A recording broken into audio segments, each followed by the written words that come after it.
এবারে খেলার খবর ক্রিকেট।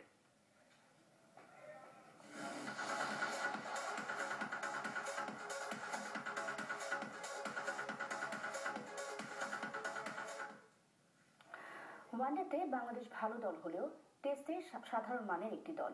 ভারতের সহ অধিনায়ক বীরেন্দ্র সেহবাগের এই কথার জবাবটা মাঠেই দিতে চায় স্বাগতিকরা।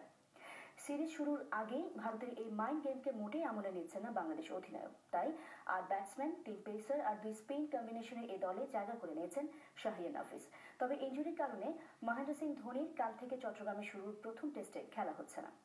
এনামুল হকের ক্যামেরায় সেখান থেকে আরো জানাচ্ছেন বর্ষণ কবির।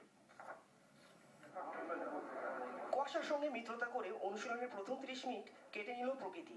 রবিবার প্রথম টেস্টের প্রথম দিন সময় মতো করাবে কিনা তা নিয়েই সন্দেহ, কিন্তু সন্দেহ চাপ মুক্তি এসব বিষয়গুলোকে তীরবিদ্ধ করল বীরেন্দ্র সেহবাগের যুক্তি।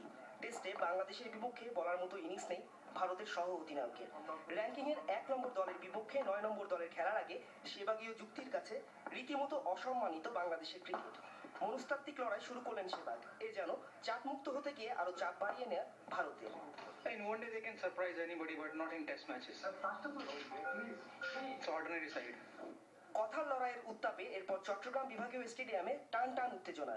সিরোজ সাকিব মাঠে নামার আগে সেহবাগের কথার বাউন্সার কেমন করে সামলান তা নিয়ে কৌতূহল তখন ছাড়িয়ে গেছে ভারত। সিরোজ বেশ কড়াই জবাব দিলেন। Every team has good years and bad years, and we're so no real comment, but maybe you should stay away from the mic. হাজারো চাপ আর এমন গা জ্বালানো সেহবাগ বক্তব্যের পর সাকিবও ডিফেন্স খেলেননি। ক্রিকেটীয় কূটনীতিতে জানিয়ে দিলেন চাওয়া পাওয়ার কথা। আসলে ম্যাচ শুরুর আগে তো কিছু বলা সম্ভব না, ম্যাচটা শেষ হলে এটার উত্তর আসবে যে আমরা আসলে পারি কি পারি না। আমরা আমাদের সবার বেস্ট খেলাটাই চেষ্টা করবো, ব্যাটিং ওয়াইজ আমাদের প্ল্যানটা ঠিক রাখবো এবং বোলিংটাও আমরা যাতে করে খুব ভালো জায়গায় বল করতে পারি। এমন সব কথার যুদ্ধে যেন চাপা পড়ে গেল টেস্ট একাদশে শাহরিয়ার নাফিসের বহুদিন পর ফেরা আর শফিউল ইসলামের অভিষেক। একইভাবে চাপা পড়ে গেছে বাংলাদেশের 3 পেসার, 2 স্পিনার ও 8 ব্যাটসম্যান নিয়ে খেলার কারণগুলো। যেহেতু প্রথম টেস্টের আগে হঠাৎ করেই মানসিক লড়াই জিততে চেয়েছে দুদলই, তাই জমে উঠেছে কথার লড়াই। ক্রিকেটের পরিসংখ্যানের বই বলছে এক সচিন টেন্ডুলকারের যত টেস্ট রান তত রান বাংলাদেশের সব ব্যাটসম্যান মিলিয়েও নেই।